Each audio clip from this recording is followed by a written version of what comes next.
7월부터 여러분들이 이제 그동안 자주 성경을 통해서 듣긴 했어도 우리가 이제 집중적으로 우리의 그 마음을 또 정신을 집중적으로 초점을 맞춰야 될 게 무엇인가 하면은 하나님의 통치라는 것입니다. 하나님이 통치를 하신다.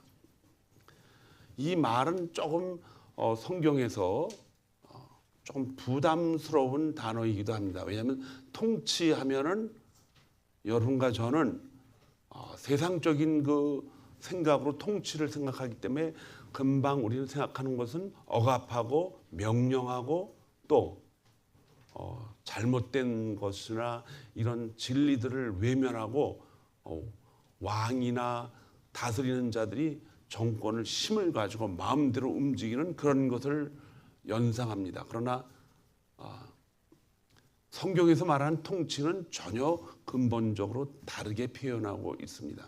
하나님의 통치, 그분은 우리에게 불행한 것보다는 행복한 삶을 만들어주기 위해서 우리 안에 평강을 주고 그 평강을 얻게 하시려고 하나님 스스로 희생하시고 하나님이 예약한 계획해 놓으신 그 길로 인도해 주신 그런 말씀입니다. 그래서 여러분들이 지난 6개월 동안 올해 들어서 처음으로 같이 참석하신 분들은 창세기를 통해서 하나님의 통치를 세 가지를 언어를 배웠어요. 그게 뭐냐면 하나님이 우리를 다스리는데 이 말씀을 하나님이 우리 삶을 뭐 하신다? 주관하신다. 개인적인 단어로 썼어요. 하나님이 우리를 계속 끌고 다니신다. 그러면 우리가 하나님 앞에 끌려다니시는가? 그렇지 않다는 것입니다. 하나님이 주관을 세 가지로 우리에게 다가오십니다. 첫 번째로 사랑으로 우리를 끌고 가셔요. 계속해서. 어느 한 사람도 그 사랑에, 하나님의 사랑에 어떤 반응이나 좋지 않은 것을 내보이지 않기 위해서 이 사랑을 특별히 피할 수 없는 사랑이라고 그래요. 피할 수 없는 사랑. 그러면 이 사랑이 우리에게 어떻게 표현되고 있는가? 하나님은 본인의 사랑을 우리에게 계속 표현해 주셔가지고 우리를 주관하시고 그것이 하나님이 우리를 통치하고 계시는 방법인데 이 사랑을 하나님이 어떤 사랑은 하나의 봉투에 이렇게 표시되어 있는 근데 그것을 우리에게 어떻게 어떤 방법으로 표현하시느냐 하는 단어가 있어요. 그게 뭐냐? 하나님의 은혜입니다. 은혜로 그 사랑을 계속 우리에게 부어주셔요. 이 부어주시면서 거기서 끝나는 것이 아니라 이 목적이 있습니다. 사랑을 가지고 계신 하나님이 우리에게 은혜를 부어주시는데 은혜를 우리가 잘 깨닫고 이해하는 사람만 알게 되죠. 이 은혜를 가지고 하나님은 뭐 하십니까? 여러분과 저를 계속 설득하십니다. 강제로 하는 것이 아니라 설득하셔요. 이 사랑과 은혜와 설득은 하나님만 가능하십니다. 왜냐 하면은 하나님은 전지전능하시기 때문에 가능하신 거예요. 그러나 저와 여러분은 전지전능하지가 않죠. 이런 것들을 우리가 설득할 수가 없어요. 인간은 하나님이 우리를 창조하실 때 세 가지의 우리 인간의 형태를 주셨어요. 첫 번째가 뭐라 그랬어요? 하나님은 세상을 우리가 보면서 살아갈 수 있도록 뭘 주셔요? 지혜를 주셔요. 지혜. 지식이라고 그러죠. 뭘 안다, 뭘 모른다. 여러분 지혜가 없거나 깨닫는 것이 없으면 사람이 살아갈 수 있는 모든 환경을 다 뺏겨버립니다. 교회 다니면서 신앙생활하면서 성도들이 지혜 없이 활동을 하는 사람들이 많죠? 많습니다. 저분이 교회 집사님인데 왜 저렇게 지혜가 없지? 이렇게 반문할 정도로 그런 지혜도 없이 살아가는 사람들이 있어요. 그런데 그 지혜가 하나님과 연결되어 있는 지혜예요. 그런데 그것이 죄로 인해서 어떻게 됐어요? 완전히 끊어졌다가 다시 하나님과 연결이 됐어요. 누구 때문에? 예수. 그래서 이 가장 중요한 거예요. 하나님과 다시 연결을 시켜 놓으신 것이 그냥 연결시켜 놓은 것이 아니라 그분이 우리를 사랑하고 우리에게 은혜를 주셔서 우리를 뭐 하기 위해서? 설득하기 위해서. 그래서 이걸 모르면은 하나님이 주신 지혜를 아무리 갖다 줘도 모릅니다. 그래서 하나님이 우리를 사랑하시고 에베소 2장 2절에 보면은 우리가 구원받은 건 우리 힘으로 아니라 하나님의 은혜였다 그래요. 우리가 자랑하지 못하게 하려고. 그래서 하나님이 우리를 사랑하기 때문에 우리를 그 지혜를 우리에게 주셨어요. 다시 잃어버렸던 지혜. 세상을 뭐 이렇게 잘 그냥 약삭빠른 행동을 해서 잘 살고 잘 먹고 하는 그런 지혜가 아니라 하나님과 교제할 수 있는 지혜를 주신 거예요. 이 지혜를 하나님이 설득해가지고 저와 여러분을 이곳으로 옮긴 거예요. 그런데 이 지혜를 우리가 받으면은 우리는 바로 표시가 나와요. 그게 뭐냐? 감정이 튀어나옵니다. 이 지혜가 잘 이해가 되면은 그것이 좋은가 나쁜가 자기 판단력에 의해서 감정이 금방 튀어나와요. 사과를 먹으면 맛이 달지요. 그러면 뇌에 금방 먹는 즉시 감정이 나타나죠. 근데 사과가 시다 그러면은 어떻게 돼요? 인상이 벌써 찡그러지죠. 바로 그게 나타나요. 근데 하나님이 주신 지혜는 반드시 사랑과 은혜와 설득이 있는데 그 지혜가 우리 안에 들어오면 우리 마음에 뭐가 생기겠어요? 기쁨이 생기고 또 감사가 생기고 소망이 생기고 그야말로 신바람 나는 삶을 살게 돼요. 그런데 그런 지혜를 받았음에도 불구하고 그런 생활을 살지 못한다. 그럼 뭐가 문제예요? 하나님의 사랑과 은혜와 설득을 지혜가 깨닫지 못하는 거예요.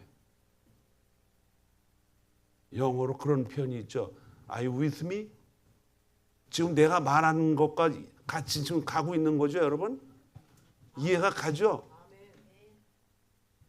어떻게 자다 일어나는 사람처럼 이렇게 그냥 가만히 있나? 지금 저하고 같이 동행하고 있는 거죠? 이 말 굉장히 중요한 거예요. 이걸 자꾸 강조하는 이유가 오늘이 몇 월 며칠, 7월 몇 번째 주? 오늘 예배에 참석한 여러분들이 이제 날개를 펴고 신앙생활 하려면 이거 굉장히 중요해요. 그래서 애초부터 이거에 대한 이해가 없다면 여기서 나오는 지혜는 무슨 지혜예요? 육신적인 지혜라는 거예요. 육신적인 지혜는 뭐예요?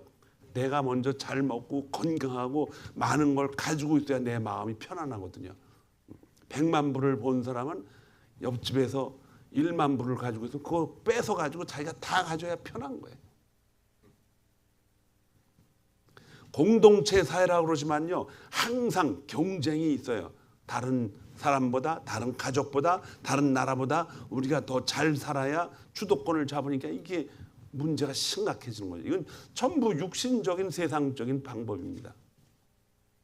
한국 사람들이 뭐 해서 장사를 잘 되면요. 어느 날 며칠을 지나고서 잠자고 나니까 똑같은 가게가 또 옆에 생겨요. 찾아온 사람은 그 옆 가게가 잘 되니까 거기 이제 장사를 하겠죠. 하나님의 나라는 이 지혜라는 것이 엄청 중요하고 이 감정은 어떻게 나와요? 자동적으로 따라 나옵니다. 그런데 이 감정이 말이에요. 자동적으로 따라 나오느냐 하면 100% 그렇지는 않다는 거예요. 왜냐? 저 사람은 저걸 참 이해하고 좋은데 갑자기 엉뚱한 짓을 하는 사람이 있다는 거예요. 어제 한국에서 아주 특별한 뉴스를 하나 들었어요. 우리 성도님이 이 얘기를 하는데 어떤 분이 날씨가 너무 더웠는데 냉장 에어컨이 고장이 났나 봐요. 그래서 그 사람이 이제 일을 하고 막 고치라고 했더니 그 냉장고 냉동실 일을 하려면 주위에 많이 늘어놓죠. 이분이 왔다 갔다 하다 더우기는 하고 그러니까 화가 났는지 이걸 좀 간추려 놓고 좀 한쪽으로 해놓고 치우라고 소리를 질렀던 것 같아요. 소리를 질렀는지 그건 모르겠어요.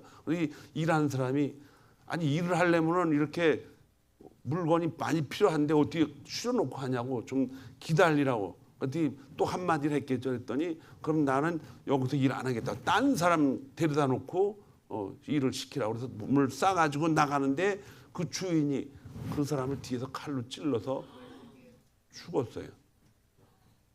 그렇게 행동할 사람이 아닌데 이게 뭐예요? 그 사람은 세상적인 지혜를 가지고 있는데 참을 수 있는 사람이에요. 그런데 뭐가 문제예요? 날씨가 문제가 못 참으니까 화가 나니까는 감정이 먼저 앞선 거예요. 여러분 감정부터 앞서는 사람은요 굉장히 위험해요. 왜냐? 감정은요 분별력이 없습니다. 대화하다가도 화가 나면은 그냥 자기가 이해했던 거를 어떻게 돼요? 다 무시해버리고 그냥 폭발하는 사람도 있고, 밖에서는 잘하는데 이상하게 집에만 들어오면 부인한테 그냥 집어던지는 사람이 있고 이상한 사람들이 많아요. 그거 뭐 그래? 감정이 컨트롤되지 못한 사람들이에요. 조금만 잘못해도 그냥 화를 내고 자기 마음에 안 들면은 감정이 편안해지기 위한 다른 언어들을 막 쏴가지고 그냥 사람들을 난도질을 합니다. 그래서 이 두 가지가 잘 합해져서 우리는 뭐가 납니까? 뭘 하고 싶은 욕망이, 의욕이 나오는 거예요. 의욕. 이 세 가지가 창세기에 가득 찬 언어인데 그 가득 찬 언어가 하나님이 얼마나 그것을 깨닫게 하려고 마지막 창세기의 끝을 맺어준 야곱을 이렇게 설득해 오면서 그렇게 하셨다는 것을 지난 설교, 저지난 설교도 이걸 여러분들이 기억을 하고 있어야 돼요. 그런데 이제 이건 개인적인 일이에요. 하나님이 우리를 주관하시는 개인적인 일이에요. 그런데 이제 야곱이 그냥 있는 것이 아니라 60만 명이 장정이 돼버렸어요. 몇 년 동안? 430년 동안. 이 출애굽기 1장에서 시작하면서 70명이 애굽으로 갔어요. 요셉의 그 부름에 따라서. 근데 사실은 그걸 모두 하나님이 야곱의 일가를 주관하시는 삶의 방향이었었는데 그걸로 다 이사 갔는데 잘 먹고 잘 살다 보니까는 아무런 하나님의 언급도 없이 지나간 세월이 430년이 돼가지고 장정만 몇 명? 60만 명. 그러니까는 부인 있고 장정이라는 건 20세 이상을 말해요. 거의 다 결혼했겠죠. 결혼하면 자식들 둘 이상은 낳겠죠. 그럼 그렇게 계산하면 250만 명이 됩니다. 그러면 이것은 부족이 아니라 개인이 아니라 뭐가 돼요? 하나의 국가가 돼요. 나라가 되는 거예요. 이 나라를 움직이는 첫 번째 요소에서 하나님은 이 나라를 한 영혼 그 모세를 통해서 끌고 나갈 시간이 하나님의 때가 된 것이죠. 이 때에 하나님은 이 출애굽기를 열어가는 첫 번째 장에서 두 사람을 등장시킵니다. 그 두 사람이 누구냐? 이스라엘 히브리인들의 산파라고 이렇게 나왔어요. 산파. 이름이 거기 나와 있어요. 그런데 이 산파가 두 여인입니다. 여인을 통해서 이제 이 대장정의 출애굽 사건을 이제 이끌고 갑니다. 왜냐? 그 두 사람이 굉장히 중요한 인물들이에요. 아무 힘도 없고 능력도 없고 그냥 돌보는 일, 아기를 낳으면 가서 돌보면서 좀 사례금을 받고 일하는 아주 힘들게 살아가는 여인들입니다. 근데 하나님은 이 출애굽이라는 대역사를 이루면서 이 두 사람의 사건을 먼저 거기다 개입을 시킵니다. 그냥 개입하는 것이 아니라 하나님이 지금 뭐 하고 있다? 하나님이 통치하고 있다는 것을 이 두 여인을 통해서 출발을 하는 거예요. 여러분과 제가 가진 것이 없고 뭐 건강도 약하고 미래도 없다 그러지만은 하나님은 바로 그런 사람들을 시작을 해가지고 하나님 나라를 오픈시켜가는 것입니다. 그 오픈되는 모든 과정 속에서 이것이 왜 중요하냐면 하나님이 유대인들, 지금 유대인들이라 그러죠. 유다 백성을 어떻게 야곱의 인생들을 어떻게 줄기차게 끊임없이 이끌고 통치해 가시는가를 출발하는 열쇠이기도 하지요. 이 사건을 가만히 보면요. 참 신기한 것들이 거기 많아요. 여러분 15절을 다시 한번 읽어보시기 바랍니다. 한번 띄워주세요.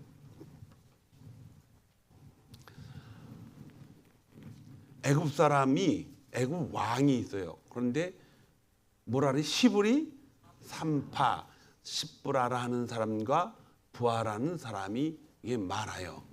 누가 누구에게 시켰어요? 애굽 왕이 이제 시킨 거예요. 그런데 그 삼파 십브라하고 부하라는 이름의 의미가 있습니다. 아름답고 귀하고 또 부하라는 사람은 소리치다 뭐 이런 뜻을 가지고 있지만은 이 사람들이 두 여인이 먼저 이 사건의 첫 번째 등장하는 인물이에요. 근데 삼파 히브리인이라고 했을 때는 그 사람이 애굽 사람인지 히브리 사람인지는 몰라요. 히브리 사람이란 뜻은 강을 건너왔다는 의미에서의 그 집단을 왜 그 히브리 이게 유다 백성이 아닌 사람들이 그들을 향해서 히브리 사람이라고 이렇게 부르는데 이스라엘 백성 똑같은 이름이에요. 근데 왜 이 사람들을 하나님이 이름을 거기다 기록을 해가지고 이 사람들을 중요한 연극으로 말하면 메인 피플이에요. 그 사람을 거기다 왜 집어넣었을까 하는 것은 하나님이 이제 역사를 시작하는 인물들 가운데 그 촛불을 당기는 아주 중요한 사람들이기 때문에 그 이름을 거기다 기록을 해놨습니다. 왕의 이름은 기록을 안 해놔서 중요하지 않아요. 그런데 이 자리에서 통치자가 두 사람이 나옵니다. 한 사람은 누구예요? 애굽의 왕. 눈에 보이고 엄청난 힘을 가지고 있고 자기들이 군사를 통해서 죽일 수 있는 권한도 있고 왕이에요. 그런 왕이 한 사람 있고 두 여인에게 보이지도 않고 다른 사람이 보기엔 저렇게까지 할 수 있을까라고 하면서 하나님이 두려워했다라는 그 단어를 거기다 기록을 해놨는데 바로 한 다른 통치자는 누구예요? 바로 전능하신 하나님이십니다. 전능하신 하나님. 이 두 통치자 간에 이 두 여인이 기가 막힌 귀중한 성경에 기록됐다는 것은 보이는 인간 애굽 왕을 따라간 것이 아니라 누구를 따라갔다? 하나님을 따라갔다. 그러면 그들은 하나님의 사랑과 은혜와 설득을 당한 사람입니다. 근데 여기서 중요한 게 있어요. 갑자기 그들이 하나님을 따라가는 것이 하나님이 두렵다 그랬어요. 하나님이 두려워해서 그 아들을 난 아들을 죽이지 못했다라고 했다는 그 결과인데 이 사람들이 중요한 것은 하나님이 두려워했던 이유는 한 번에 나타난 게 아니에요. 그들이 조상 대대로 넘어오면서 하나님이 너무나 자기 조상들 여기까지 끌고 온 이 이야기들을 누구한테 들었겠어요? 조상들한테 계속해서 전해 들은 거예요. 이 여인들은 그 하나님을 가슴속에 품고 지금 노예로 살고 있는 자기들이지만 결국 하나님이 야곱이 선언했던 것처럼 반드시 너희는 그리로 돌아가리라. 꿈을 꾸고 살았던 사람들이에요. 그들은 비록 애굽 땅에서 살아가지만은 그곳에서 종의 삶을 살아가지만 하나님이 항상 자기들을 언젠간 데려갈 것이다. 그래서 그들은 이 하나님의 피할 수 없는 사랑에 대해서 하나님이 주관하시고 통치하신다는 사실에는 매달려 있는 거예요. 변함이 없이. 그들은 언제든지 24시간 생각하면서 하나님이 언제 우리를 데리고 갈 것인가. 이게 그들의 삶의 기둥입니다. 여러분과 제가 세상을 이렇게 막 살아가는데 우리들의 기둥은 뭐예요? 우리의 머리고 판단력이고 능력입니다. 근데 그것도 필요해요. 그러나 그 능력과 판단력과 생각하는 모든 것들의 기둥이 하나님이 아니라 뭐예요? 세상에 기준되기 때문에 어떤 일이 터져도 우리는 뭐 하나님 생각하는 것보다는 뭐예요? 어떻게 이거를 피해갈까? 어떻게 하면 돈을 더 많이 벌을까? 어떻게 하면 내 건강을 해치지 않고 살아갈 수 있을까? 다 거기다 다 말뚝을 박아놓고 거기서부터 우리는 생각을 하고 판단을 합니다. 두 왕이 있습니다. 이미 히브리 여인 중에 들어있는 하나님의 통치. 또 하나는 실제로 자기의 삶의 목숨을 위협하는 애굽 왕. 요즘 우리 시간으로 말하면은 우리 삶 속에서 세상이 우리는 무섭습니다. 왜? 앞이 불분명하기 때문에. 요즘은 대학을 졸업해도요, 자기 전공이 전혀 쓸모가 없는 시대가 돼버려요. 그게 아이들이 작년에 들어간 아이들이 설문조사를 해보면은 무엇을 전공해야 될지 모르겠다는 것입니다. 그만큼 세상이 혼탁하고 불확실하다 이런 뜻이에요. 그래서 세상에 대한 어떤 두려움이 있다는 것입니다. 그러나 히브리 산파들은 먼저 여기다 첫 번째로 기록하기를 하나님이 뭐했다? 두려워했다. 하나님이 두려워했다라는 것은 우리 요셉의 신앙 고백에서 찾아볼 수가 있어요. 요셉은 애굽 땅으로 팔려가서 주인의 부인하고 간통할 수 있는 기회가 있었지만 그는 하나님 앞에 뭘 하지 않으려고? 득죄하지 않으려고. 그 득죄하지 않는 이유는 뭐예요? 죄를 엄하게 다루시는 하나님이 뭐했다? 두려웠던 거예요. 그의 생각은 온통 가운데 기둥은 뭐다? 하나님이 나를 뭐하시고 있다? 통치하고 있다는 거예요. 그 통치하는 그분에 대해서 두려움이 없었다. 그 두려움은 사실은요, 좋은 말은 아닙니다. 그러나 세상을 살아가는 우리에게는 두려움이 항상 앞서 있어요. 왜? 뭐가 잘못될까 봐. 그런데 이 두려움에 대한 세상을 향한 두려움이 하나님이 주시는 두려움보다 커지면은 우리는 세상이 주는 두려움을 없애려고 어떻게 해요? 세상 방법을 쓰는데 성도들은 그렇지 않습니다. 이 모든 것에 사랑으로 은혜로 우리를 설득하신 하나님의 그 모든 것에 하나님의 정체가 뭐냐? 두 가지입니다. 그분은 전지전능하시고 또 하나는 무죄부도. 이 두 가지가 있으면 우리는 두려움이 없어져요. 잠깐 동안은 우리는 두려움을 가질 수 있대요. 그러나 전지전능하시고 무죄부도하신 하나님, 그 약속을 우리에게 끝까지 야곱처럼 지독하게 변하지 않는 그러한 하나님의 자녀도 끝까지 따라다녀서 그를 설득하셔서 하나님의 자리로 옮겨놓으신 설득의 왕 하나님, 그분은 전지전능하시기 때문에 가능한 거예요. 저와 여러분은 하나님이 전지전능하시다는 것을 먼저 인정하고 사랑과 은혜와 설득하신 그 하나님을 깨달을 때에 그때 여러분과 저는 그리스도의 증인이 되는 것입니다. 그들은 하나님이 자신들의 놀라운 야곱과 이삭과 아브라함의 하나님, 그 하나님이 자신들의 조상의 하나님이었던 것을 자기가 믿어지기 때문에 하나님이 먼저 두려웠던 것입니다. 그래서 그들은 뭘 했어요? 왕 앞에 가서 왕이 묻습니다. 산파에게 무슨 산파를 불러 그들에게 이르 너희가 어찌하여 이같이 남자 아기들을 살렸느냐. 그 앞에 히브리 여인을 위하여 해산을 도울 때 그 자리를 살펴서 아들이거든 그를 죽이고 딸이거든 살려들 할 때 그 자리를 살피라 그랬어요. 애 난 다음에 가면은 안 되니까는 어떻게 해라? 애가 낳는 그 순간 뭐 해라? 살펴보라는 거예요. 뭘 살피라는 거예요? 아들인가 딸인가를 보려면 뭘 봐야 돼요? 여러분들의 상상에 맡길 거예요. 그 자리를 살펴가지고 아들이거든 뭐 해라? 죽이라는 거예요.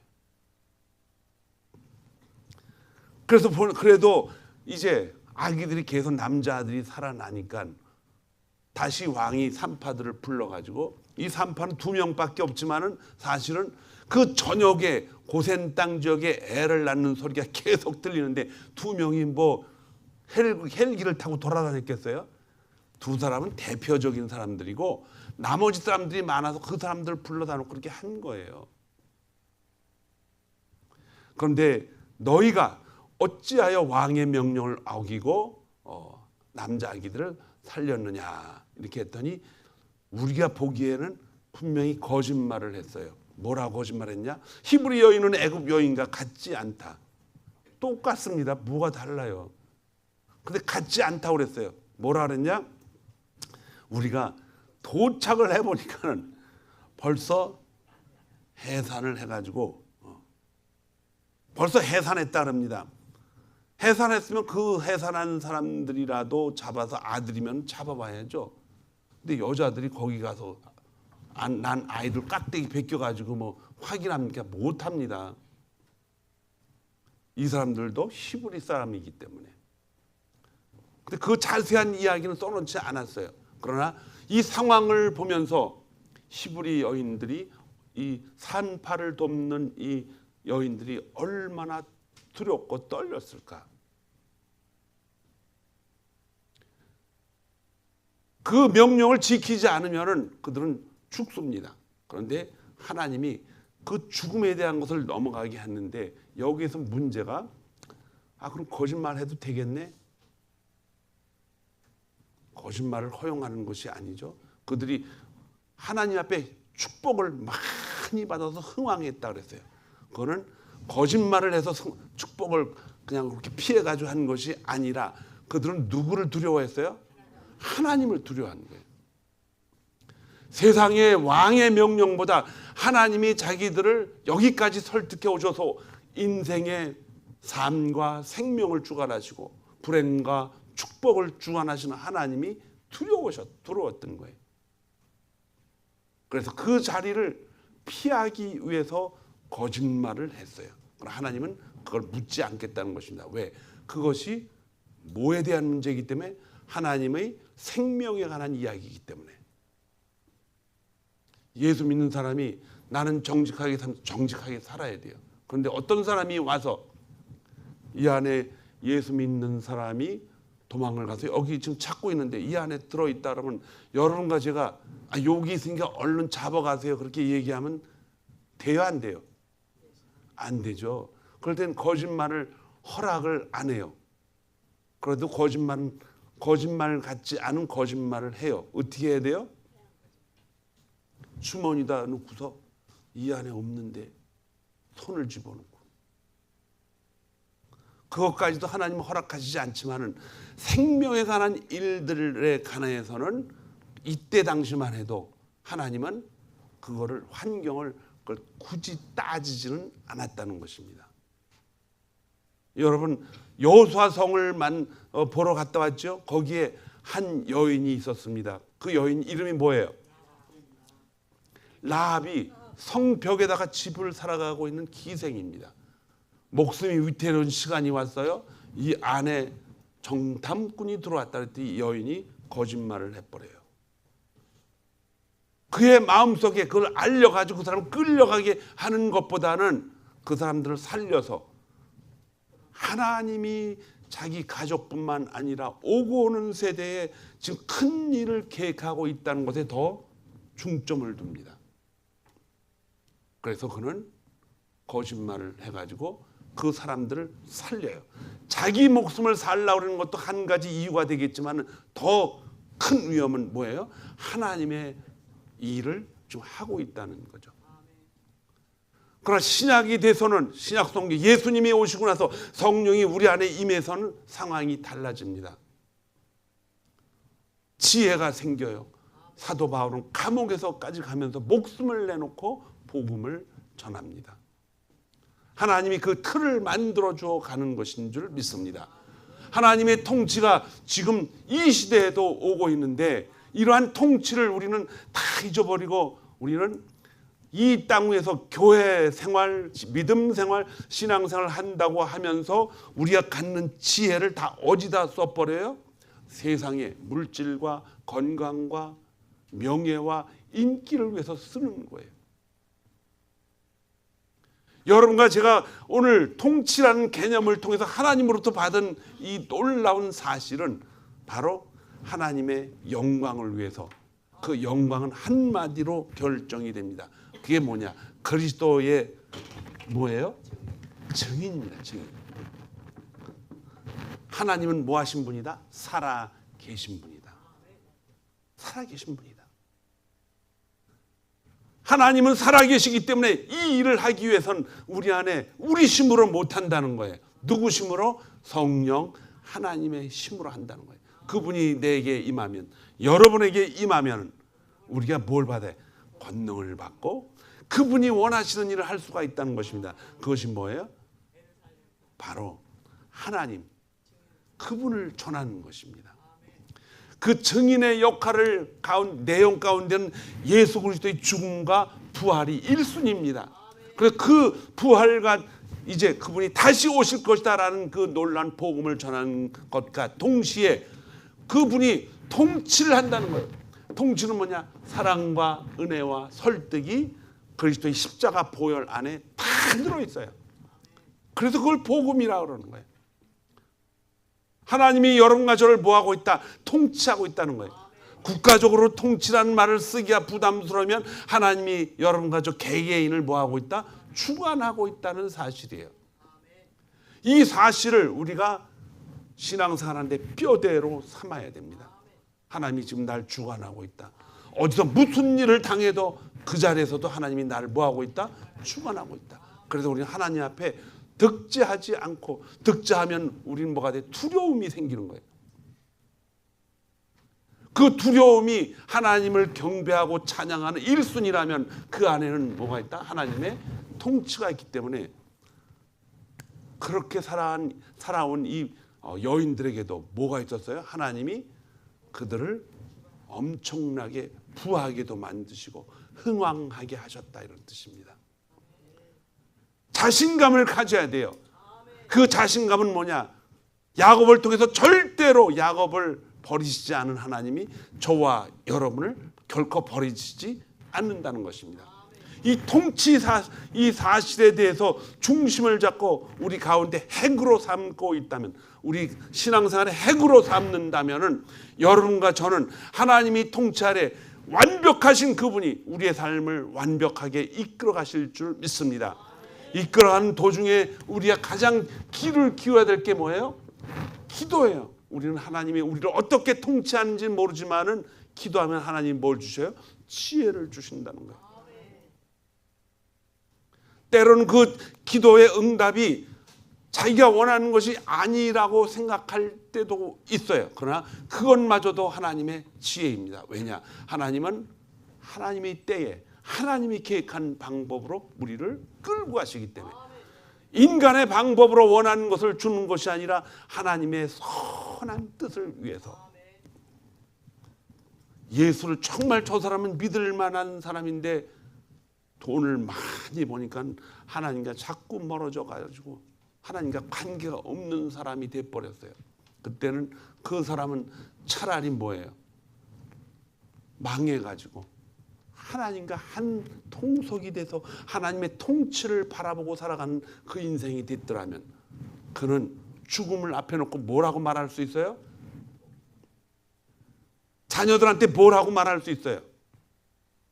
여러분, 지난번에 이 얘기를 몇 번을 반복했는데 다 잊어버렸어. 신바람 날려면 그 자녀들한테 뭐라고 얘기할 수 있어야 돼요?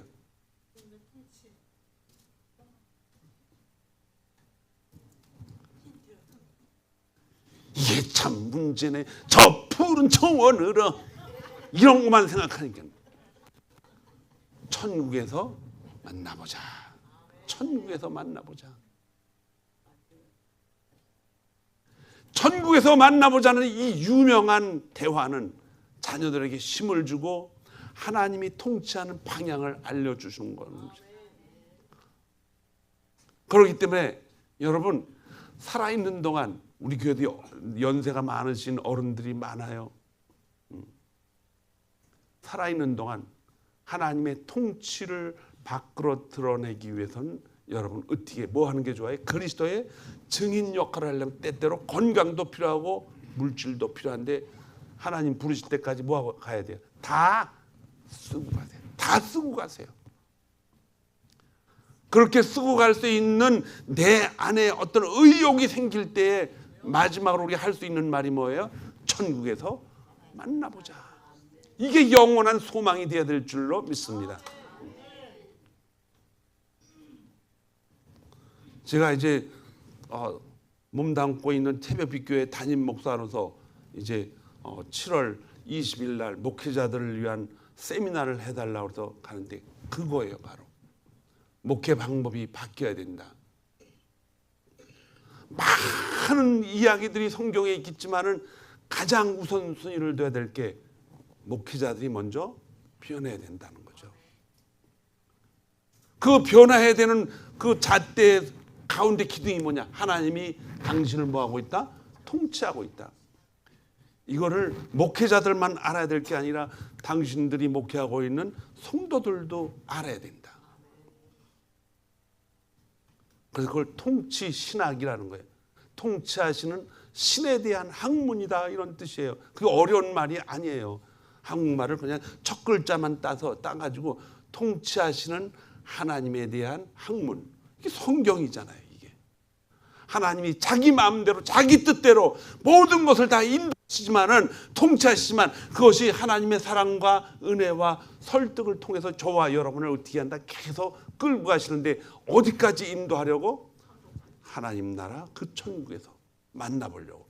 그 천국이 죽어서 가는 것이 아니라 하나님이 우리를 통치하고 있다면 그 통치를 깨닫는 사람은 살아있는 지금도 하나님이 우리를 통치하고 계시는 지금 이 순간입니다.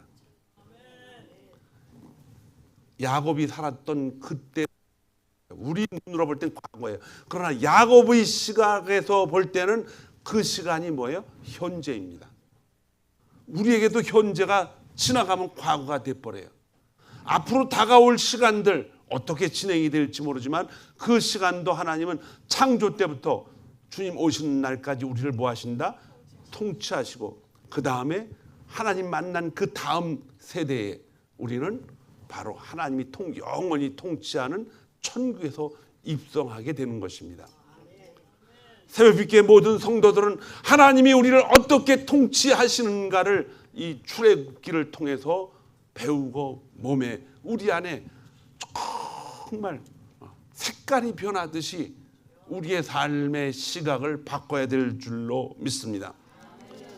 현대 교인들은 하나님이 통치하신다는 말을 너무 쉽게 말하지만 실제 삶에서는 가볍게 여겨요. 자기가 하고 싶은 거 다 하고 살면서. 이것은 단순히 뭐뭐 하라 하지 말라는 명령이 아니라 그 안에는 하나님의 통치를 우리에게 알려주시기 위해서 하나님이 말할 수 없는 탄식으로 우리를 위해서 설득해가는 과정이기도 합니다. 이스라엘은 이제 굉장히 중요한 시점에 와 있습니다. 250만 명이 넘는 이 사람들이 계속해서 노예로 살 수가 없는 시간이 다가온 거예요. 그래서 하나님은 하나님의 때에 이 두 여인을 사용합니다. 이스라엘이 출애굽을 하기 전에 한 400년 가까이 어떠한 기록도 없습니다. 선지자가 나와서 어떤 야곱과 그의 후손들에 대한 역사적인 얘기가 없어요. 그런데 하나님은 갑자기 하나님의 때에 준비해 놓으셨던 모세를 써가지고 출애굽을 합니다. 출애굽, 애굽 땅을 벗어나서 나온다는 뜻인데 이 출애굽이라는 원래 뜻은 엑소더스라고 그러죠. 엑스드, 이건 이탈한다는 뜻이에요. 도스는 길이라는 뜻이에요. 길을 뭐한다? 이탈해서 쓴다. 인간의 육신으로 이해됐던 그 길을 버리고 하나님의 길로 들어서는 것입니다. 풍부하게 노예지만 풍부하게 살았던 그들의 정체성을 다시 깨워주면서 하나님이 통치하는 백성들로 만들어가는 것입니다. 그들은 육신적으로 하나님이 그렇게 끼고 돌면서 그렇게 이끌어왔지만 여러분과 저는 이제 이스라엘이라는 뜻을 우리 영적인 의미에서 딸리 이해를 합니다. 바로 하나님 예수 그리스도가 이 땅에 오셔서 화목제로 우리를 사망에서 생명으로 이끌어 주셨기 때문에 우리는 이스라엘 백성이 가지고 있는 그 믿음을 하나님이 우리에게 주셨다라고 보는 것입니다. 신앙은 우리가 누가 갖고 누가 안 갖고 우리는 아무도 몰라요. 그러나 참 신기하게도 예수님도 구원받을 자는 다 구원받더라라는 기록을 해놓으셨어요. 예수님도 하나님이 부르시지 않으면 나를 통해서 하나님 앞에 올 자가 아무도 없다 그랬습니다. 사람이 자기 마음으로 자기가 깨닫고 자기가 이해한 것으로 하나님을 믿는다고 생각하면 그 사람은 정말 길을 잘못 가고 있는 거예요. 성경은 창세기부터 요한계시록까지 그 말은 하나도 없습니다. 성경은 주 예수 그리스도를 믿으라라고 명령을 했기 때문에 이 믿으라라고 하는 것이 믿고 안 믿고는 우리에게 달렸다라고 하는 것을 얘기하는 것이 아니에요. 이거는 세상적인 언어가 아니라 하나님이 우리에게 믿음의 자녀들에게 주는 그런 단어입니다. 하나님을 믿으라. 믿어줘야 믿지요. 하나님이 믿게 해주신다는 것입니다. 그러면 어떻게 된다? 너와 내 가족이 구원을 얻으리라. 우리가 믿어서 구원을 얻는 것이 아니라 하나님이 믿게 해 주셔서 우리가 구원을 얻게 된다는 그런 이야기입니다. 여러분과 저는 항상 하나님을 내 힘으로 내 능력으로 할 일이 하나도 없어요. 그러나 그 할 일 없는 우리에게 뭘 주십니까? 하나님이 욕망을 주시는 거예요. 욕망. 하고 싶은 마음이 생기는 거예요. 뭔가 하나님을 향해서 내가 뭔가 드리고 싶은 마음이 생기는 거예요. 그 생기는 마음조차도 누가 주신다? 하나님이 주시는 거예요. 주일마다 여러분에게 하나님으로부터 오신 말씀이라는 감동적인 말, 또 힘쓰는 말, 이거 여러분 집에 가면요 다 잊어버려요. 남는 게 하나도 없어요. 한 가지만 가지고 평생을 사시기 바랍니다. 하나님이 나를 뭐하고 있다?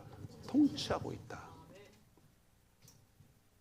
그 통치 가운데 우리가 발견해야 될 것이 뭐냐? 하나님의 사랑과 하나님의 은혜와 하나님의 설득. 때로는 하나님이 해초리로 우리를 자식이기 때문에 때릴 수도 있고, 때로는 네가 하고 싶은 거 해봐 허락을 하시기도 하고. 그 대표적인 인물이 누구예요? 야곱입니다. 또 더 대표적인 인물을 찾고 싶다면 누구예요? 솔로몬이라고 말할 수 있어요. 하고 싶은 대로 다 해봐라. 그러나 결론은 뭡니까? 그들 앞에 다가오는 죽음을 통해서 야곱은 하나님, 나는 지금 하나님의 구원이 필요합니다. 그렇게 고백할 수밖에 없고, 솔로몬은 뭐예요?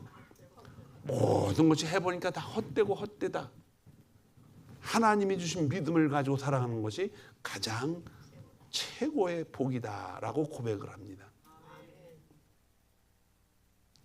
여러분과 제가 살아가면서 정말로 간직해야 될, 가슴에 품고 살아가야 되는 것이, 하나님이 우리와 함께 하신다면은, 우리를 함께 하시는 하나님은 우리를 뭐 하신다? 통치하고 있다. 지금 내 삶을 통치하고 있다, 이런 뜻이에요. 지금 우리가 깨달아야 될 건 뭐냐? 하나님이 지금 이 순간 내가 지금 살아가고 있는데 정점이라는 건 없어요. 시간이라는 것이 어때요? 항상 계속 뭐예요? 흘러가는 거예요. 현재라는 시간은 없습니다. 아, 지금 내가 편하다 그래서 그 현재가 아니래요. 그 뭐예요? 시간이 지금 계속 지나가는. 그래서 그 말을 이해하기 위해서 현재 뭐 하고 있다? 진행하고 있다라는 말을 쓸 수가 있어요. 현재 지금 지나가고 있다. 근데 어디까지 지나가면서 어떤 일이 벌어지느냐? 하나님이 뭐 하고 있다? 통치하고 있다는 거예요. 이 통치 가운데 내 자신이 있을 때 그것은 하나님 나라가 내 안에서 진행되고 있다는 거예요. 성령이 내 안에 계신다는 증거예요. 이것이 시간이 많이 지나면 우리 인생이 언젠가는 끝날 것입니다. 늘 제가 말씀드리죠. 우리가 살았던 이 시대에 진행되는 이 시간들에 우리를 기억해 줄 사람은 아무도 없습니다. 지금 여러분들이 살아가고 있는 이 시대에 여러분과 저를 기억해 줄 사람은 야곱을 기억했듯이 오직 살아계신 하나님, 전능하신 하나님만 기억을 해요. 나를 기억해 주시고 나를 끝까지 설득하시고 버리시지 않는 그 하나님을 위해서 우리 한 번밖에 지나갈 수밖에 없는 우리 인생을 여러분 그냥 던져주고 갈 거예요? 그렇게 할 수는 없습니다. 돌아오지 않는 시간들, 이 시간들을 우리는 하나님 오직 영광을 돌리기 위해서 뭘 해야 돼요? 증인 역할을 해야 된다는 것입니다. 바울 사도는 모든 자기의 화려한 인생을 다 접어놓고 그걸 다 배설물로 여기고 그리스도를 아는 지식, 그 지식이 뭐냐? 부활하시고 다시 우리 안에 들어오신 성령, 그분이 나를 뭐하고 있다?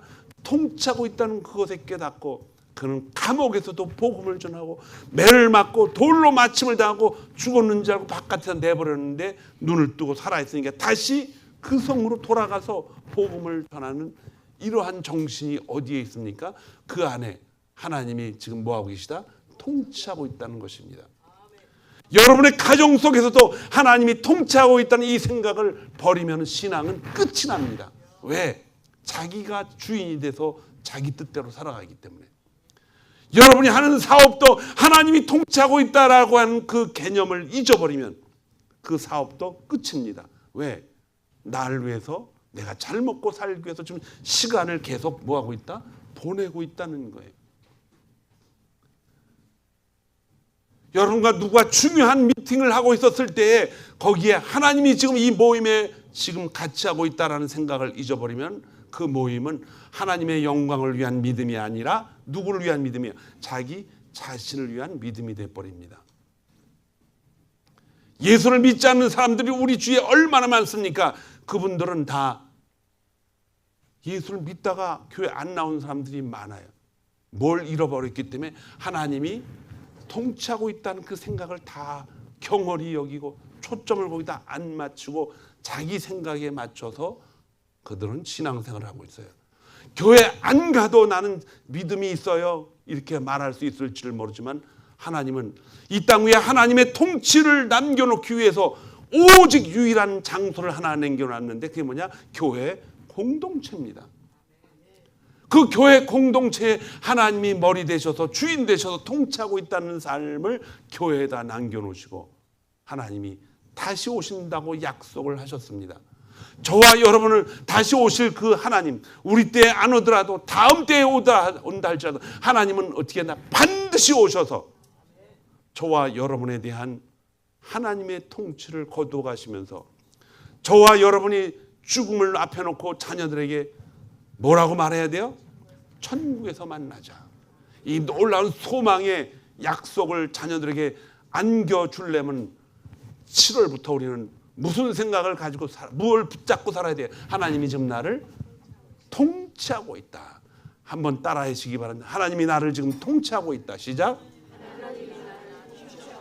심차게 말합시다. 하나님이 나를 통치하고 있다. 이 신앙이 여러분들 삶 속에서 하나님 앞에 가는 그날까지 무슨 신앙생활? 신바람 나는 생활로 만들어 가시기를 주님의 이름으로 축원합니다. 축원합니다. 기도하겠습니다. 오늘 이 시간